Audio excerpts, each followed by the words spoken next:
ஓம் நம சிவாய. எல்லோருக்கும் வணக்கம். இன்றைக்கி நம்ம பார்க்கக்கூடிய டெம்பிள் மகாராஷ்டிரா மாநிலத்தில் இருக்கக்கூடிய எல்லோரா அப்படின்ற பகுதியில் அமைந்துள்ள கைலாசநாத் கோவிலை பற்றி தான் பார்க்க போகிறோம். இங்கே நீங்கள் அந்த கட்டடத்தினுடைய பிரம்மாண்டத்தை பார்க்கலாம். எவ்வளோ பிரம்மாண்டமாக இந்த கட்டடம் அமைக்கப்பட்டிருக்கு அப்படின்றத பார்க்கலாம். இந்த வீடியோக்குள்ளே நம்ம போகிறதுக்கு முன்னாடி நம்மளுடைய சேனலை சப்ஸ்கிரைப் பண்ணாமல் பார்க்குற நண்பர்கள் எல்லாருமே இந்த சேனலை சப்ஸ்கிரைப் பண்ணிக்கோங்க. இந்த மாதிரி நிறைய உங்களுக்கு ஆன்மீகம் சம்மந்தமான வீடியோக்கள், கோவில்கள் சம்மந்தமான வீடியோக்கள் நம்மளுடைய சேனலில் வந்துக்கிட்டு இருக்கும். வாங்க வீடியோக்குள்ளே போகலாம்.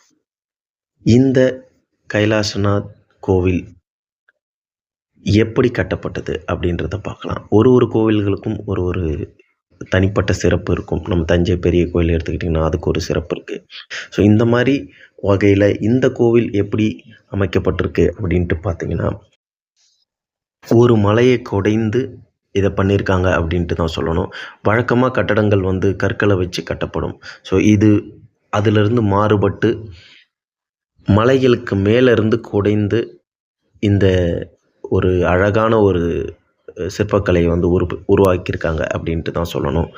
அதுக்கு ஒரு பெரிய கிரெடிட் நம்ம கொடுத்தே ஆகணும்.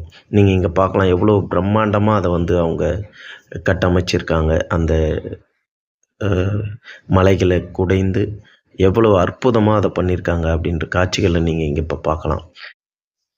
இந்த மலைகளை குடைந்து இந்த கோவிலை உருவாக்க எடுத்துக்கொள்ளப்பட்ட காலங்கள் அப்படின்ட்டு பார்த்திங்கன்னா, ஆல்மோஸ்ட் ஒரு 150 வருடத்துலேருந்து 200 வருடங்கள் வரைக்கும் தேவைப்பட்டது அப்படின்ட்டு வரலாறுகளில் சொல்லப்பட்டிருக்கு.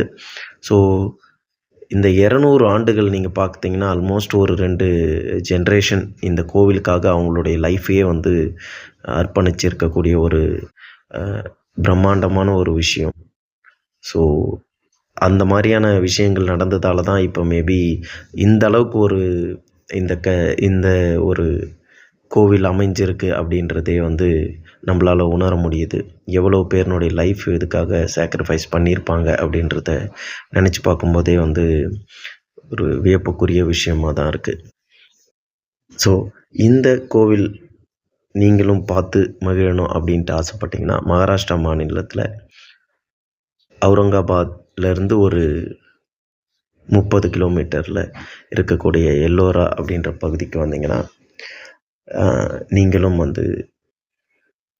கைலாசநாத் கோவிலை பார்த்து அந்த கட்டடக்கலைகளை பார்த்து கண்டிப்பாக மகிழ்ச்சி அடைவீங்க அப்படின்ட்டு நம்புகிறோம். இந்த வீடியோ உங்களுக்கு பிடிச்சிருந்தால் லைக் பண்ணுங்கள், கமெண்ட் பண்ணுங்கள்.